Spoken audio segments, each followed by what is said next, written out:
Hello दोस्तों, official Priyanka Kumar blog में आपका स्वागत है। तो भाई आप लोगों को सभी को पता होगा कि अभी मैं आप लोगों के लिए डेली वीडियो नहीं ला रही, तो उसके लिए माफ़ी चाहती हूँ। ठीक है, तो भाई आप लोगों को मैं बता दूँ, जैसे कि मेरा दिमाग अभी बिल्कुल भी काम नहीं कर रहा, बिल्कुल भी, क्योंकि मैं इतनी परेशान हूँ, इतनी दुखी हूँ, क्योंकि मुझे खुद को पता नहीं कि भाई मैं क्या करूँ क्या ना करूँ। क्योंकि मतलब मुझे जिस चीज़ की हेल्प लेनी थी मैंने सबकी मदद ली, लेकिन कोई मदद करने वाला नहीं है। तो मैंने मतलब इतना तो मुझे भाई पता मतलब चल गया कि ये दुनिया, ये कानून भाई सब बिकाऊ है, सब बकवास है, किसी के भरोसे मत बैठो, खुद की लड़ाई खुद लड़ो। इतना मुझे आज इतना नॉलेज हुआ है इस ज़िंदगी के अंदर। हाँ, मेरी उम्र अभी कुछ नहीं है, मैं बहुत मतलब इतनी छोटी हूँ, आप लोग अंदाज़ा नहीं लगा सकते आज के टाइम पे। ठीक है, तो लेकिन मैं पूरी दुनिया को समझ चुकी हूँ। रिश्ते जहाँ मतलब जो भी हमारे रिश्तेदार हैं, मतलब समाज है, किसी को भी देख लो भाई, सब बकवास है, सब के सब। परिवार परिवार का मतलब सगा इंसान होता है ना, वो भी सबसे बुरा इंसान होता है भाई। हकीकत मैंने देखी है। खुद जियो, खुद शोम, खुद मतलब खुद के ऊपर विश्वास रखो कि भाई हाँ मैं अकेला जी सकता हूँ। किसी के भरोसे मत रहो, किसी के भरोसे मत रहो भाई। तो मैं आप लोगों को बता दूँ, जिन मेरे साथ हो क्या रहा है आप लोगों को सबको पता है कि भाई मेरे केस को बंद करवाने के लिए घर पे गुंडे आए मारने के लिए, और मारने की धमकी दी जा रही है मुझे। और जैसे कि मेरा केस बंद करवाने के लिए मुझे बोला जा रहा है कि या तो केस को बंद करवा, अगर तेरे परिवार को बचाना है तो। अब मुझे इस चीज़ के लिए मजबूर कर दिया गया है कि तेरे परिवार को बचाना है तो केस को बंद कर, नहीं तो तेरे घर को मतलब तेरे घर वालों को और तेरा किसी का मतलब इतना बुरा हाल करेंगे कि तू कभी सोच नहीं पाएगी। इतना कुछ बोला गया है मुझे। फिर भी मैं अपने वकील के पास गई तो मेरे वकील ने एक राय दी मुझे, जैसे कि भाई मैं कुछ भी नहीं कर सकता इस मामले में। मेरे वकील ने बोली ये बात मुझे, और कि आप थाने में जाके रिपोर्ट करो इस चीज़ के लिए। मैं थाने में गई, थाने में रिपोर्ट करवाई।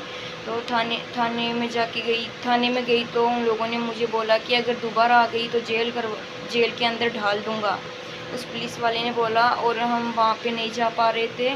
तो वो लेडीज़ हमारे घर पे आई हुई है, वो लेडीज़ थाने में जाती है तो उसकी सब सुनते हैं और ऐसे बोलते हैं कि भाई औरतों का कानून चल रहा है।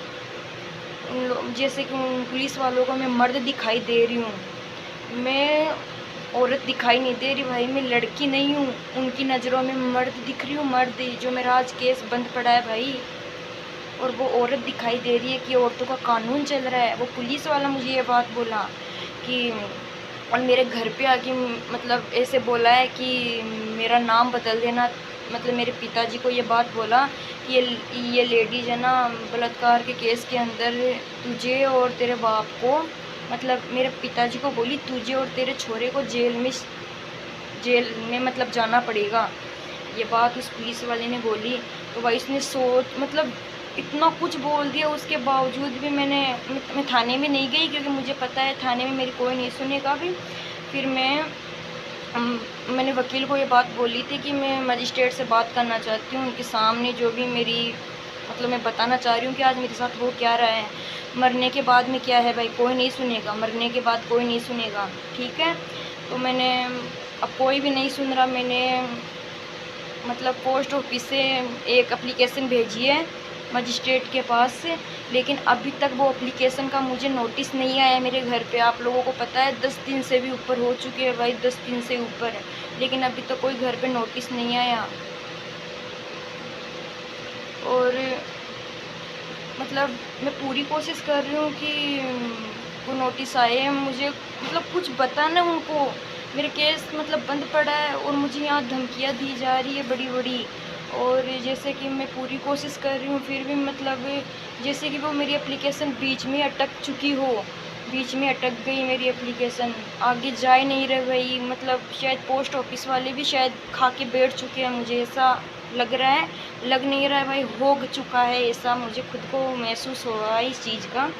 तो मैं पूरी कोशिश कर रही हूँ और हमारे घर पे तो नोटिस भी नहीं आता भाई। जैसे कि मम्मी की जैसे गवाह होती है ना, तो उस पर नोटिस नहीं आया।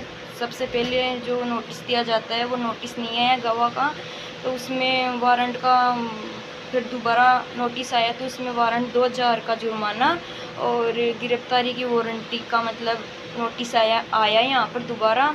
तो अब जाएंगे हम 16 तारीख को वहाँ पर सीकर, और मैं बताऊंगी वहाँ जाके। और मेरी एप्लीकेशन वहाँ क्यों नहीं पहुँची, उसका रीज़न क्या है, सब कुछ, क्योंकि मैं बहुत परेशान हो चुकी हूँ भाई। मरने के बाद में क्या है, मरने के बाद में क्या है, कुछ नहीं रखा। तो मैं अभी 1-2 दिन में वहाँ जाऊँगी और मैं पता लगाऊँगी कि भाई रीज़न क्या है उसका, पूरा का पूरा। और अभी क्या हो रहा है, जो भाई पूरा कानून ही बिक चुका है क्या, उसका जवाब तो दो मुझे। कम से कम मुझे ये तो पता चले ना कि भाई हो क्या रहा है वहाँ पे, मुझे कुछ पता नहीं है। मारने के लिए लोग आ गए बाहर से और कुछ भी नहीं हो रहा, उन लोगों ने भेजा हो जैसे कि भाई। और देखूँगी वहाँ जाऊँगी, ठीक है, और पता करूँगी। कोई सुनने वाला नहीं है, खुद ही लड़ाई खुद लड़ो, इतना मुझे पता है। और जो होगा देख लूँगी, लेकिन उन लोगों ने मेरे साथ बहुत गलत किया है। मतलब एक एक चीज़ के सहारे बैठी हूँ, लेकिन अभी तक इंसाफ नहीं मिला इस चीज़ के लिए। और आखिरी मेरा यही था कि मैं कानून के सहारे बैठूँ, तो कानून वाले भी पूरे के पूरे बिक चुके हैं भाई, पूरे बिक चुके हैं। ठीक है, तो मैं वहाँ जाऊँगी और आप लोगों को बताऊँगी। तो मैं वीडियो बनाने के लिए भाई मैं डेली कोशिश करती हूँ, लेकिन मेरा दिमाग काम नहीं कर रहा अभी के टाइम पे। ठीक है।